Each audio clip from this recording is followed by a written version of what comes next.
Mga ka-teammates, samahan nyo kami nila mama at ng best friend niya na si Tita Connie. Pupunta tayo ng Lumban, Laguna para dayuhin ang sikat at laging trending na halo-halo ng Elvira. Dito nga lang pala to sa makalampas ng Petron. Tapos nga lang pala namin mag-deliver ng aming OxiClean Premium Dishwashing Liquid. Maraming salamat nga pala kay Tita Connie dahil binigyan niya kami ng mga solid na suki ng OxiClean namin. Matagal ko nang gustong dalhin si mama dito sa Elvira's Halo-Halo. Dahil simula nga nung natikman ko tong halo-halo nila ay masasabi ko talagang ito na ang pinaka-the best na halo-halong natikman ko. Ang swerte lang talaga namin ngayon dahil walang masyadong tao. Dapat pala lagi namin kasama si Tita Connie para lagi kaming swerte.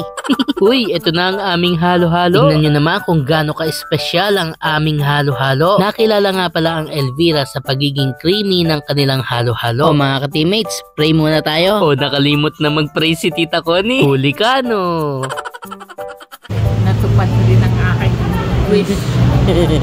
Grabe mga ka-teammates, promise. Sobrang sarap talaga nito. Sobrang creamy. At yung texture ng kanilang yelo, para ka nang kumakain ng ice cream. At yung lasa ng ube, grabe. At yung isa pang gumulat sa aking panlasa ay yung kanilang cheese. Sobra akong nasisiyan sa halo-halo ko dahil sa halagang 80 pesos ay busog ka na at nakuha ko pa yung lasa ng halo-halo na hinahanap-hanap ko. Wala pa ako sa pinaka-exciting part niyan ha. Ube at cheese pa lang yan. Hindi talaga ako makaget over sa ube mga ka-teammates. Grabe. Bawat subo ko ng Elvira's Creamy Halo-Halo ay para bang na-excite ang panglasa ko. Hindi nga lang pala halo-halo ang meron sila mga ka-teammates ha. Isa nga rin pala sa laging dinarayo dito ay ang kanilang pansit lukban overload. Ito talaga mag-best friend na to.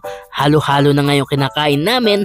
Halo-halo na rin yung pinag-uusapan. Hindi ko na maintindihan. O ayan na, malapit na tayo sa exciting part. Ang lahok ng kanilang halo-halo nga pala ay saging, nata, munggo, mais, gulaman, pinipig, ube, keso, at sago. Talaga namang masasabi ko na ito ang lasa ng original na halo-halo. At yan na nga mga ka-teammates, nagkakaubusan na. Enjoy na enjoy si Mama Doc. At dahil favorite nga namin tong Elvira's Creamy Halo-Halo, ay nag-take out na rin kami para kay Yamshi at Ate Gina. Buti na lang, kasama ko yung mag-best friend na sinyo. Malaki-laki yung na-discount namin. That time, halos kakakain lang namin ng lunch, kaya halos hindi namin naubos yung aming halo-halo. Pero tingnan nyo naman ang Yamshi ko. Ngiting panalo. Wala nang pakialam sa malapad niyang noo. Kunyari pa, inaalok ako. A few moments later. O diba?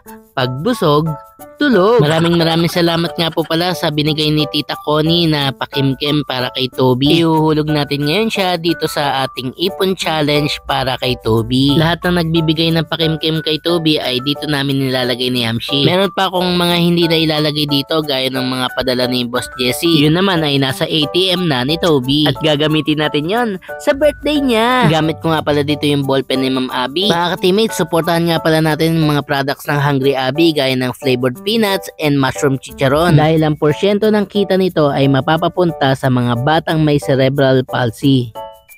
Suportahan natin ang Hungry Abby mga ka-teammates. Team TM Channel. Team TM